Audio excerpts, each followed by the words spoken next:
Hi, and welcome back to Football Made Simple. Two Spanish giants faced off when Xavi's Barca hosted Simeone's Atleti. Rather than fighting for La Liga, both sides needed the 3 points to get closer to Champions League qualification.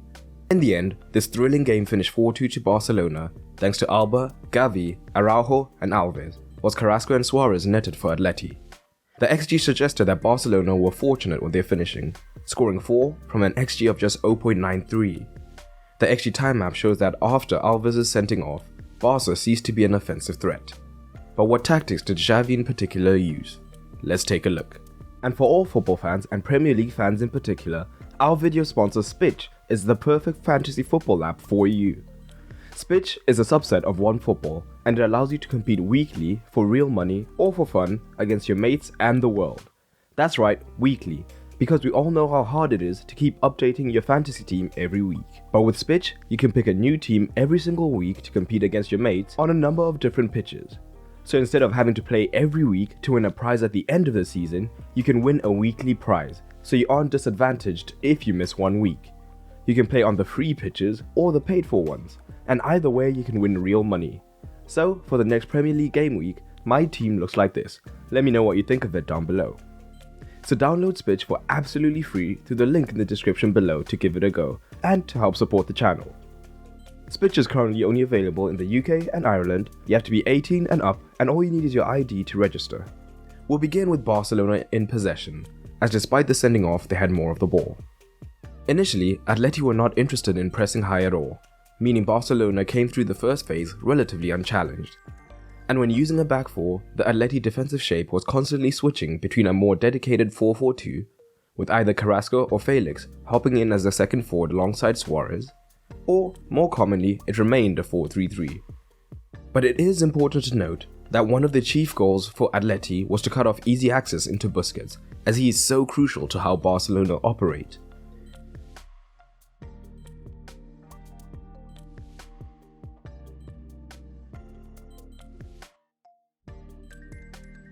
And on the occasions when Atleti pressed, Suarez is aging, so he would then have the shortest distance to pressure a man, whilst his support partner could move from wide to press the centre-back using an angled run to prevent the ball into the full-back. However, the wider central midfielders were also always ready to spring out to press, with the rest compensating. But, as we know with Simeone teams, the priority was on sitting deeper and being compact through the centre of the pitch, with tucked-in full-backs. And here, Xavi's build-up tactics were interesting, particularly the role of the fullbacks. As you can see in his heat map and his touch map, the role of Alves was often to drift centrally into the pivot position, more commonly alongside Busquets. This would be one way to make it more difficult for Atleti to cut off the ball into Busquets, as now there were 2 men to cover in the position instead of just Busquets.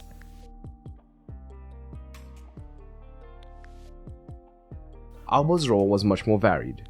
He could stay much deeper than usual as a left centre-back, so that Barcelona had a 3-2 in the first phase, making them harder to press man-to-man unless Atleti wanted to commit 5 men.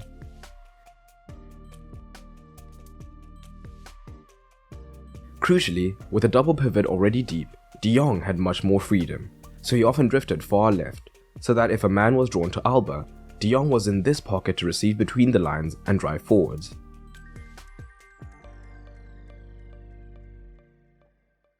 Alternatively, De Jong could drop into the backline instead, to give Alba the space to overlap on the outside.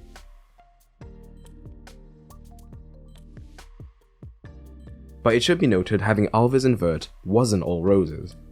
At times, Alves seemed unsure on when to invert, and exactly where to position himself, leading to some suboptimal spacing, where he was either too close to the centre-back, or not providing a difference-making passing option. Occasionally, Busquets and De Jong also seemed unsure as to how to respond to Alves' movements.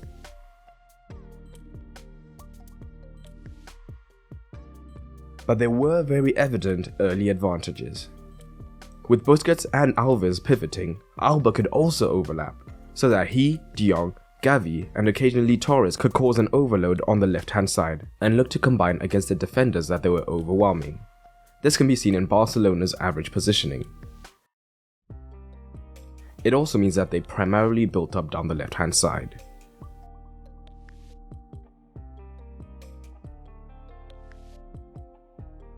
Shades of this are seen in Alves' goal. Alves and Busquets are the double pivots, so De Jong, Xavi and Alba have all moved to the left-hand side. Initially, the Atleti man is covering De Jong, but is drawn to Alba, so De Jong can complete the 1-2 with Xavi. When the cross does come in, Alves can easily attack into the central region from his central pivot position, leading to the goal. Another common ploy we saw was Xavi's trust in Alves on the ball, as he could be a single pivot, which meant that all three midfielders could push higher up and make combinations between the lines much easier. It would also mean that Busquets could use his passing ability from higher up the pitch. Or, if Alves was given too much space, he could look for dangerous passes, usually over the top.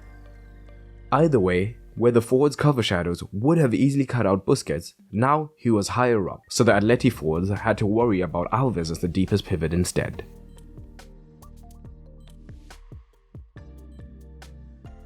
But perhaps the biggest advantage was that with Alves central, all the width was left to Adama Traore down the right-hand side. So this meant with Pedri high in the half space drawing in the fullback, and the initial overload down the left, switches to Adama were consistently on, and once he received, he would be 1 versus 1 with the fullback. This is exactly what Barcelona wanted, as Traore is an elite dribbler and can often get to the byline to cut the ball back.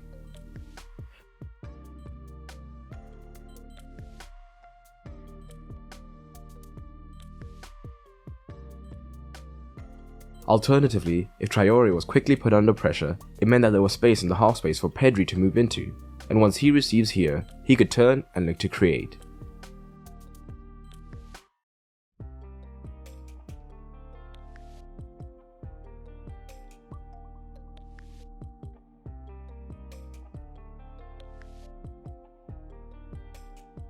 All of this culminates in the second Barcelona goal.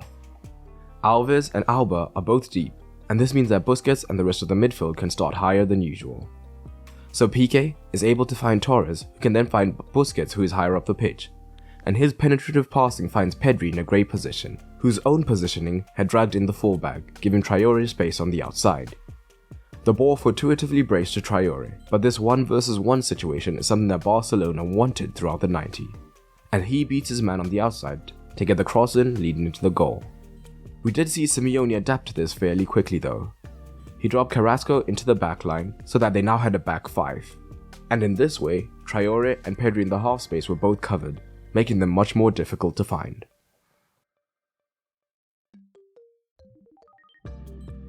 Overall, when it was 11 versus 11, Barcelona looked fairly comfortable on the ball, although they did need some lower XG goals to get them ahead in the match. Long term, both managers will still fancy themselves to qualify for the Champions League. But what did you make of the match?